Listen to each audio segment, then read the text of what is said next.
Block के इस रहस्यमय बिल्डिंग में शूटिंग करने के लिए आए सारे फिल्म वाले लोगों को अब समझ में आ चुका था कि यहाँ इस रहस्यमय बिल्डिंग में कुछ तो बहुत बड़ी गड़बड़ है। इसलिए वह सारे अब इस बिल्डिंग से बाहर निकलने की लगातार कोशिश कर रहे थे। उन्हें जितनी बार लगता कि हम अब इस घर से बाहर निकलने वाले हैं, उतनी बार वो फिर रास्ता भटक जाते। आखिर ऐसा क्या था इस बिल्डिंग में जिसने सारे के सारे समय को ही रोक कर रख दिया था। अमावस की रात जैसे खत्म होने का नाम नहीं ले रही थी। 13 घंटे बीत चुके थे और ऐसा लग रहा था जैसे एक ही घंटा बीता हो। लग रहा था कि ये रात उन लोगों की जान लेने के लिए आई है। अजीबोगरीब आवाजों में गिरी ये जेपी ब्लॉक की ये रहस्यमय बिल्डिंग जैसे अपने पूरे खुमार पर आ गई थी और अब यहां पर इन लोगों का जिंदा निकलना बिल्कुल ही मुमकिन नहीं था। वहां प्रियंका और वरुण शर्मिला के कमरे के पास जा पहुंचे थे, लेकिन प्रियंका ने दरवाजे को देखते हुए कहा, इस पर इतने सारे ताले, लेकिन ये कैसे हो सकता है? जब मैं पिछली बार यहाँ आई थी तो यहाँ कुछ भी नहीं था और ये दरवाजा खुला हुआ था। वेट, तब तो यहाँ कोई दरवाजा था ही नहीं। प्रियंका की नजर दरवाजे पर लगे ढेर सारे तालों पर थी और दरवाजों के उस ओर शर्मिला और बिल्ली दोनों आईने में खुद को देख रहे थे। आईने में बिल्ली नहीं बल्कि विजयराज नजर आ रहा था। ऐसा क्या था इस आईने में? वरुण दरवाजे के पास खड़ा प्रियंका से बोला, देखो प्रियंका, यहाँ से बाहर निकलने का रास्ता ढूंढो, चलो यहाँ से। वरुण ने प्रियंका का हाथ पकड़कर उसे अपने साथ ले जाना चाहा, लेकिन प्रियंका अपनी जगह से बिल्कुल नहीं हिली और वरुण से बोली, वरुण, यहाँ से बाहर निकलने का रास्ता है तो ये कमरा, यहीं से हम सब जिंदा बाहर जा सकते हैं। यही सही रास्ता है और ऊपर वाला भी यही चाहता है। प्रियंका के कहने पर बाहर जोर जोर से बिजली कड़कना शुरू हो गई और प्रियंका उस दरवाजे को खोलने की कोशिश करने लगी। ये देखकर वरुण ने 1-2 बार उसे समझाने की कोशिश की, लेकिन जब उसे ऐसा लगा कि प्रियंका ऐसे नहीं मानेगी तो वो भी प्रियंका की मदद करने लगा। जोरदार बारिश होना शुरू हो गई थी और जेपी ब्लॉक बिल्डिंग के ऊपर के कमरे में वैसे भी जलती हुई मोमबत्तियां जल रही थी और 4 लोग अपनी अपनी कुर्सियों पर बैठे शराब पी रहे थे और अब उनकी आवाज पूरी जेपी ब्लॉक मेरठ की बिल्डिंग में गूंज रही थी। वहां उस कमरे में शर्मिला के पिता की आत्मा अपने आप कहीं गायब हो गई। दिवेश ने जब ये महसूस किया तो वो उस कमरे में पड़ी किताबों में जाकर देखने लगा। दिवेश लाइब्रेरी में पड़ी किताबों को देख ही रहा था कि तभी उसके सामने हाथों से बनी हुई एक तस्वीर आई। ये तस्वीर थी किसी एक जंगल के पत्थर पर बैठे विजयराज और उसकी गोद में सर रखकर लेटी हुई शर्मिला की।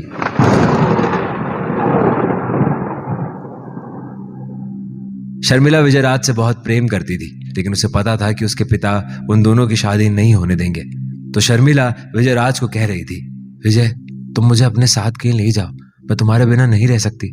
मैं अपनी सारी जिंदगी तुम्हारे साथ बिताना चाहती हूँ।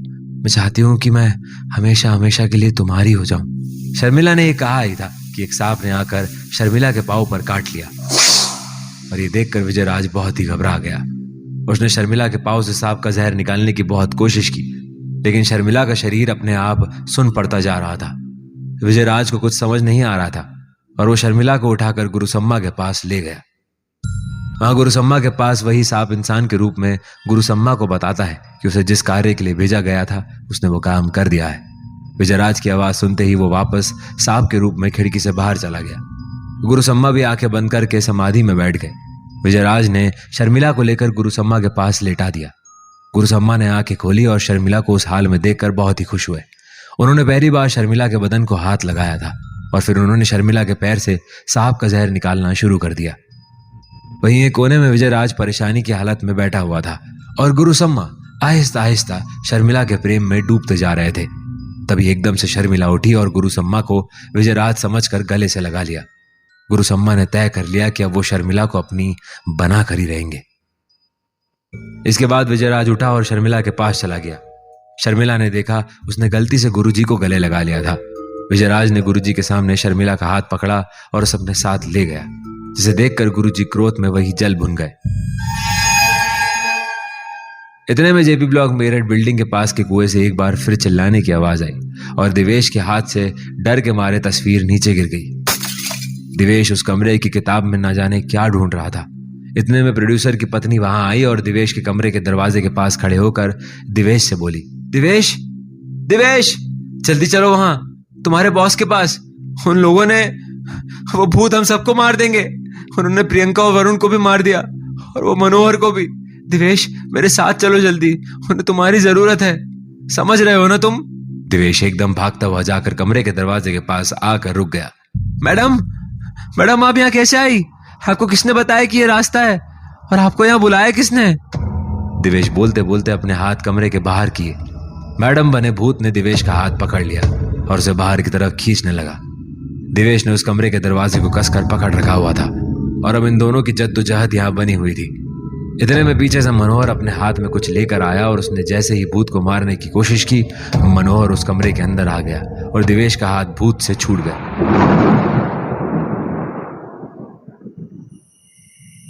अब मनोहर और दिवेश दोनों उस कमरे में आ पहुंचे थे जहां उन्हें अब मौत का कोई खतरा नहीं था। दिवेश ने मनोहर को उठाया। सर, आप ठीक है ना सर? मनोहर ने उठते हुए दिवेश से कहा। हाँ मैं ठीक हूं, लेकिन बाकी लोग कहाँ हैं? अरे क्या अजीबोगरीब चीजें हो रही है। दिवेश ने मनोहर सर से हड़बड़ाते हुए कहा। सर मैं शुरू से कह रहा हूं सर, ये जगह सही नहीं है। यहाँ आने से पहले मैंने यहाँ के बारे में बहुत सारी कहानियां सुनी थी कि लोग मर जाते हैं, लेकिन सर इस घर में जो भी आता है वो मरता नहीं है। मनोहर एकदम से डर गया और दिवेश को एक टक देखता रहा। दिवेश ने थोड़ा सा वक्त लेने के बाद फिर से कहा। वो गायब हो जाता है इस जेपी ब्लॉक मेरठ की बिल्डिंग में। वहां प्रियंका और वरुण दोनों जी जान लगाकर शर्मिला के कमरे को खोलने की कोशिश कर रहे थे। तभी एकदम से वरुण बोला, नीरज! ओ माय गॉड, मैं कैसे भूल गया। अरे नीरज कहाँ है? नीरज! मैं उसे अपने साथ लाया था। Oh shit. और वरुण वहां नीरज के पास भागा, क्योंकि वरुण के दिमाग से बिल्कुल निकल गया था कि जब उसने भूतों को नीरज से बचाया था तो उसने नीरज को सीढ़ियों के नीचे छुपा दिया था और बाकी लोगों को ढूंढने निकल गया था। वो जब प्रियंका से मिला था तब उसके दिमाग में नीरज का ख्याल एकदम से निकल गया। प्रियंका वरुण के पीछे पीछे भागने लगी। वरुण डरते हुए किसी तरह से सीढ़ियों के पास जा पहुंचा। नीरज को सांस लेता हुआ देखकर उसे कुछ राहत की सांस मिली। प्रियंका भी वहां आ पहुंची और कहा, ये क्या हुआ सर आपको?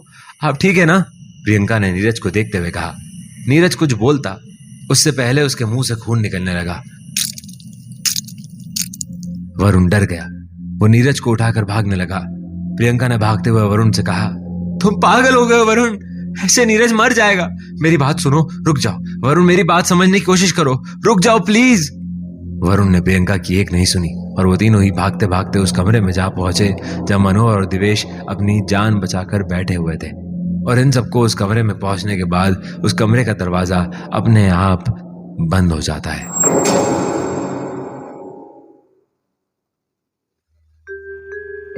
निर्देशक मनोहर दिवेश की जान बचाने की कोशिश करते हुए उस कमरे में आ पहुंचा। दूसरी ओर प्रियंका, वरुण और नीरज तीनों जीपी ब्लॉक की इस कभी ना खत्म होने वाली बिल्डिंग में पागलों की तरह भागते हुए उसी कमरे में आ पहुंचे। दरवाजे के बंद होने के बाद सब लोग एक दूसरे को देखकर खुश भी थे और मायूस भी, क्योंकि इन सभी लोगों ने आती हुई मौत को बहुत ही करीब से देखा था। निर्देशक मनोहर, प्रियंका, वरुण, दिवेश और नीरज सब एक दूसरे को जिंदा देखकर बहुत ही हैरान थे, क्योंकि इन्हें सच में नहीं पता था कि इनके साथ आखिर हो क्या रहा है। सभी ने देखते ही देखते एक एक करके एक दूसरे को गले लगा लिया। वरुण ने रोते हुए दिवेश को गले से लगाते हुए कहा, दिवेश तू बिल्कुल ठीक कह रहा था यार, हमें अब बिल्कुल नहीं आना चाहिए था, ना ही रुकना चाहिए था। तू बिल्कुल ठीक कह रहा था भाई। दिवेश ने वरुण को चुप करवाने की कोशिश की और इसी बीच निर्देशक मनोहर भी एक तरफ खड़ा बोल पड़ा, सॉरी यारो, मेरी वजह से तुम सबकी जिंदगी खतरे में आ गई। मेरा यहाँ रुकने का ख्याल ही गलत था। हमें तभी समझ जाना चाहिए था जब यहाँ पहुंचते ही हमारी गाड़ी का टायर फटा था। मुझे सब मजाक लग रहा था। मेरा दोस्त, उसकी बीवी, टीम के बाकी लोग, ये सब मेरी गलती है, सब मेरी गलती है। निर्देशक मनोहर अपने आप को कोस रहा था कि तभी प्रियंका उसके पास गई और प्रियंका ने निर्देशक मनोहर के कंधे पर हाथ रखकर उसे दिलासा देने की कोशिश की। नीरज की गर्दन से अभी भी लाल रंग का गाढ़ा खून धीरे धीरे बह रहा था, जिसे नीरज अभी तक अपने हाथ से दबाए हुए था। दिवेश का ध्यान नीरज की गर्दन पर गया तो उसने उस कमरे में कुछ ढूंढने की कोशिश की जिससे वो नीरज के घाव को ठीक कर सके। दिवेश ने यहां वहां ढूंढना शुरू किया और उसे कहीं से कुछ पुराने कपड़े मिल गए, जिसे दिवेश ने नीरज की गर्दन पर बांध दिया ताकि उसके गले से बहता हुआ खून रुक सके। प्रियंका उस कमरे से बाहर निकलने लगी तो वरुण ने उसका हाथ पकड़ लिया। तुम मान ही जाओगी प्रियंका, समझे तुम? प्रियंका ने प्यार से वरुण को समझाने की कोशिश की कि वरुण, मैं तुम्हें पहले भी बता चुकी हूं कि वही एक रास्ता है। यहां से हम जेपी ब्लॉक मेरठ की इस कभी ना खत्म होने वाली बिल्डिंग से बाहर निकल सकते हैं, क्योंकि शर्मिला भी उसी कमरे में है अपने प्रेमी विजयराज के साथ। प्रियंका के मुंह से ये बात अपने आप निकली थी। प्रियंका को भी नहीं पता था कि वो क्या कह रही है, लेकिन देवेश ने जैसे ही प्रियंका के मुंह से ये बात सुनी, उसका रंग उड़ गया, मानो उसके पैरों से जमीन खिसक गई हो। वो डर के मारे एकदम से खड़ा हो गया। बाहर आसमान से बिजली कड़कने लगी और उस कमरे की खिड़की अपने आप खुल गई और एक साया उस खिड़की के बाहर से जाता हुआ मनोहर ने देखा। वहां खिड़की के पास कौन है? मनोहर खिड़की के पास जाने लगा, तभी देवेश ने आगे बढ़कर मनोहर को रोकने की कोशिश करते हुए कहा, अरे वहां कोई नहीं है सर, यहाँ हम सबके दिमाग के साथ बस खेला जा रहा है।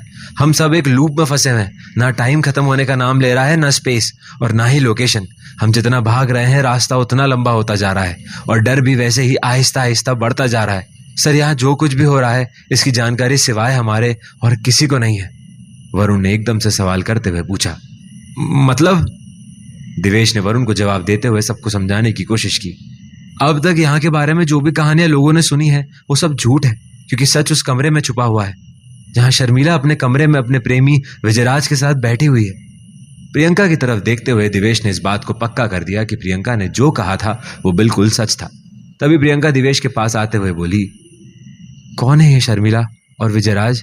मुझे नहीं पता, मेरे मुंह से ये बात कैसे निकली और सच कहूं मुझे इसके बारे में कुछ भी नहीं पता। देवेश प्लीज मुझे समझाओ कि मेरे साथ क्या हो रहा है, क्योंकि मैंने उस तस्वीर को देखा है लेकिन उसका नाम शर्मिला है। मनोहर सर प्लीज आप बताइए, मुझे डर लग रहा है, मुझे घर जाना है प्लीज मुझे। प्रियंका एकदम से कांपने लगी। मनोहर प्रियंका को क्या समझाता, उसे खुद कुछ समझ में नहीं आ रहा था कि यहाँ आखिर हो क्या रहा है। नीरज अपनी जगह से उठने लगा तो वरुण ने जाकर उसे संभालते हुए नीरज को उठने में मदद की। तभी उस कमरे के बाहर से आती हुई हवा ने कमरे की लाइब्रेरी से किताबों को बाहर गिराना शुरू कर दिया।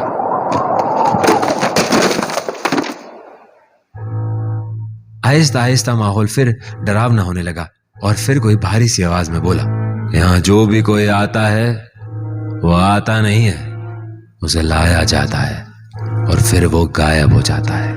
इस जीपी ब्लॉक की 4 दीवारों में लोग सिर्फ वो देखते हैं जो उनको देखने और सुनने में मजा आता है।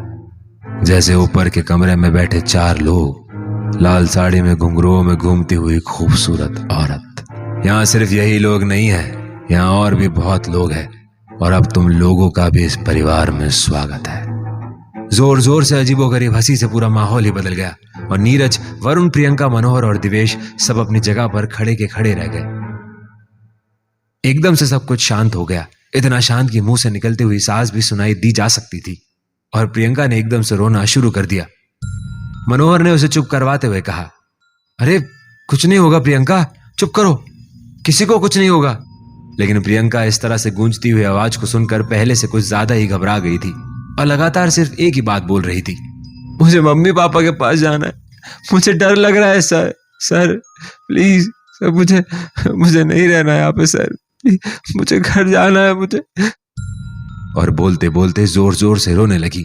ये देखकर सब लोग एक एक कोना पकड़कर बैठ गए और परेशानी की हालत में सोचने लगे कि अब क्या होगा, क्योंकि कोई नहीं जानता था कि इस जीपी ब्लॉक की रहस्यमय बिल्डिंग के बाहर कैसे निकला जा सकता है। वहां शर्मिला के कमरे में विजयराज शर्मिला की गोद में सर रखकर लेटा हुआ था।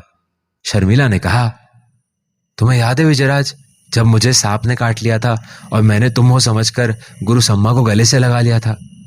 शर्मिला बोलते बोलते हंसने लगी।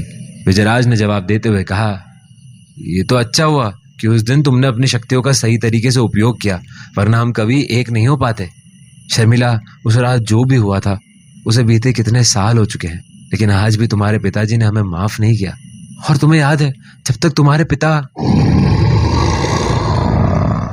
विजयराज कुछ बोलता इससे पहले ही बाहर के कुएं में फिर किसी की चिल्लाने की आवाज आई।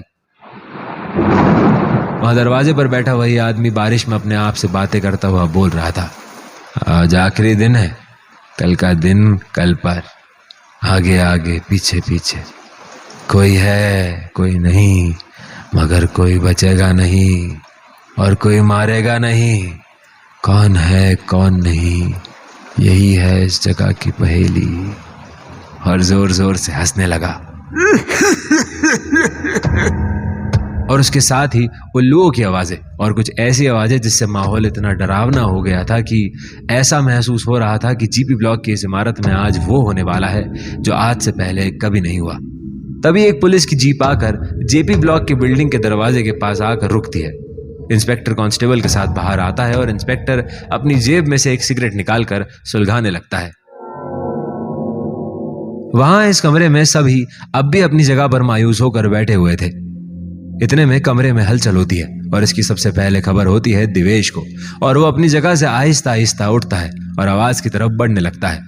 और सभी लोग अब भी अपनी जगह पर बैठे हुए थे।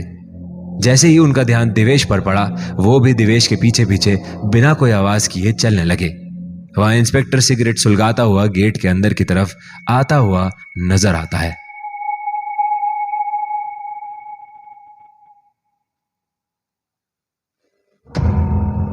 दिवेश के सामने एक अलमारी थी जिसके अंदर से आवाज आ रही थी।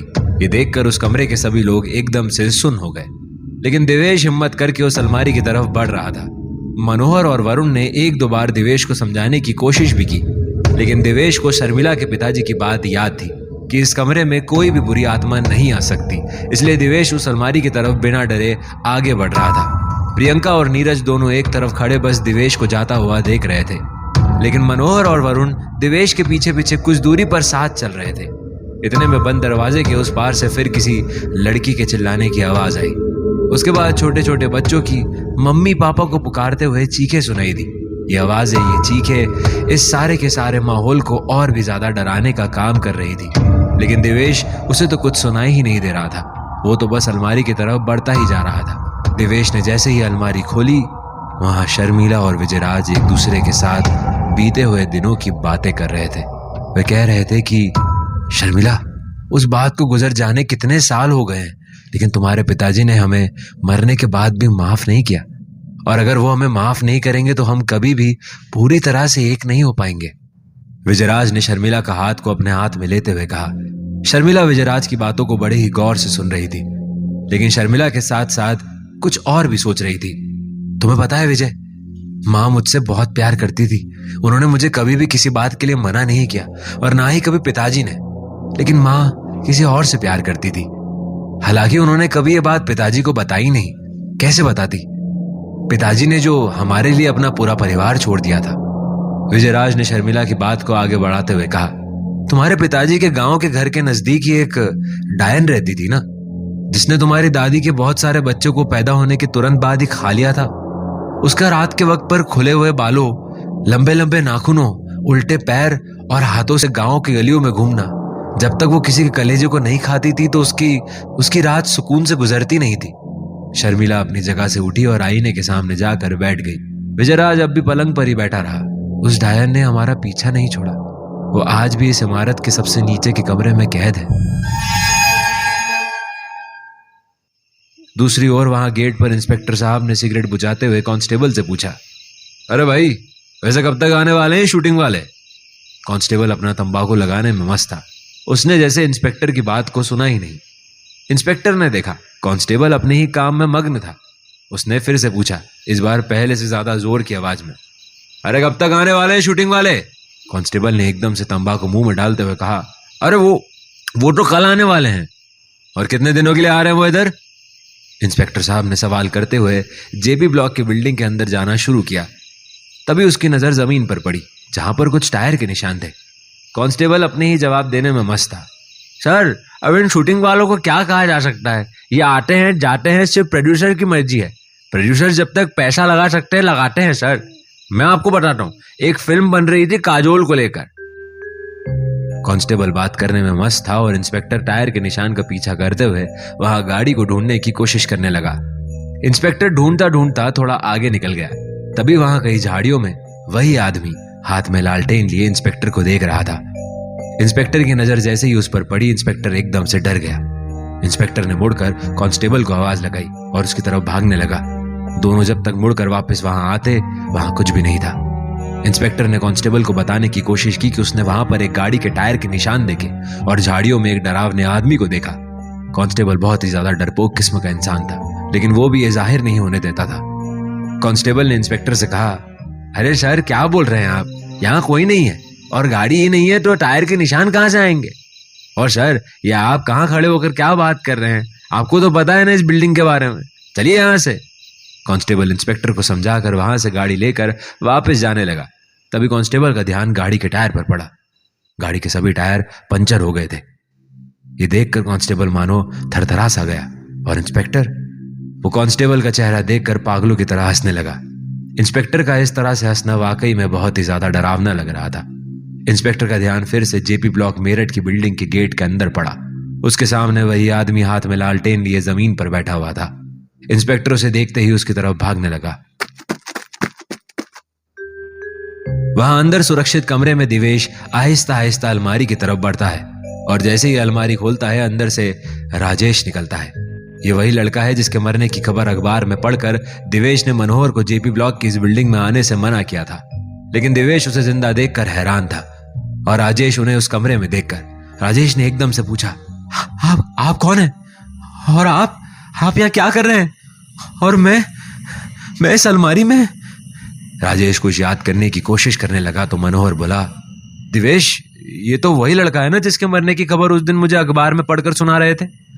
लेकिन ये तो।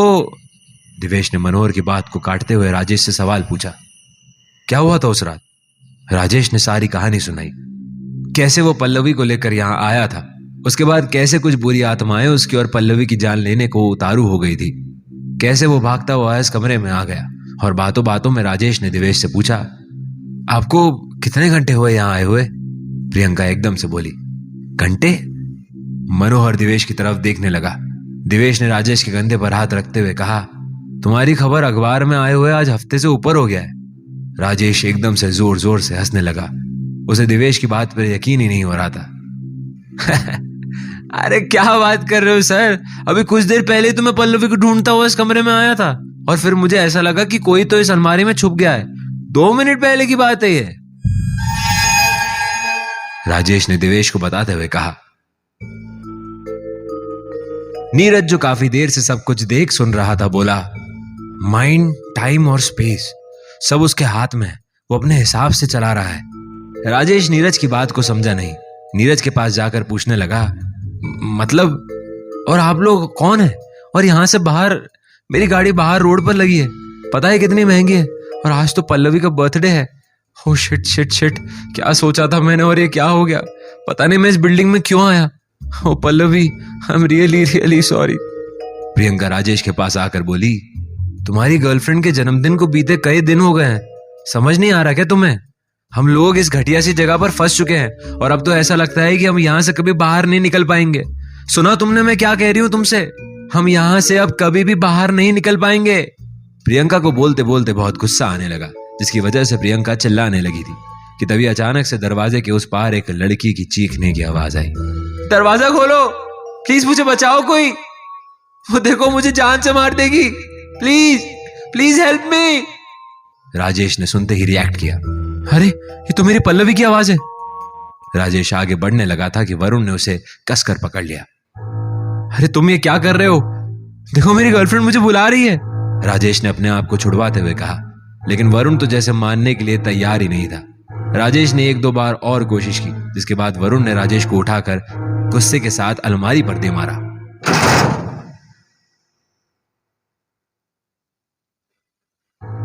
वरुण और राजेश के बीच लड़ाई होना शुरू